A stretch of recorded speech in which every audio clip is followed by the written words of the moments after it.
Zeg Rox, waar heb jij Twan Leijten gelaten? Ja, hij gaat nou zelf ook met een eigen solo nummer. Dus Als je alles. Ja, en ik ga ook verder alleen ook nog. En samen, wie weet. Jullie wegen zijn vanaf nu gewoon gescheiden.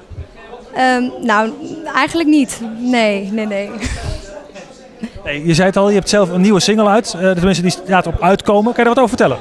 Het heet Ik kan niet zonder jou. En het is ongeveer binnen een maand ongeveer dat het uitkomt. Waar komt de tekst vandaan?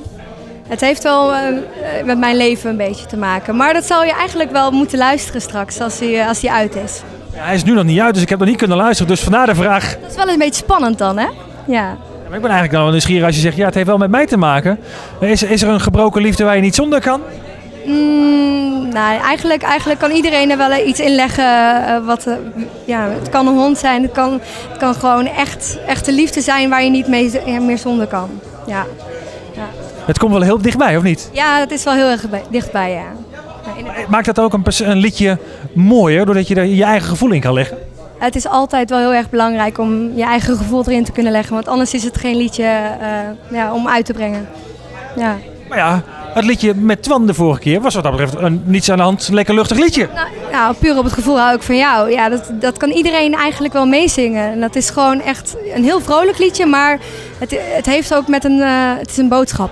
Ja, en dat is wel heel erg fijn. En iedereen kan het gewoon in het grote tentfeest of gewoon kleine dingetjes. Kunnen ze het naar elkaar toezingen. En dat is toch heel belangrijk. Is dit het begin van de grote solo-carrière van Rox? Ja, nou ja, we gaan het proberen en zo ver mogelijk. Ligt er al meer werk klaar? Ja, altijd. We zijn wel bezig met een nieuw nummer schrijven. Dus zeker. Heb jij een indicatie met wanneer we wat kunnen verwachten naast deze nieuwe single? Ik denk binnen een jaar ongeveer wel. Ja, zeker. Dus hierna, Ik kan niet zonder jou. En dan gaan we gewoon zo snel mogelijk weer eentje verder doen.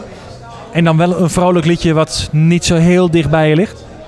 Nou, het blijft wel dicht bij mij. Ook als het een vrolijk liedje is.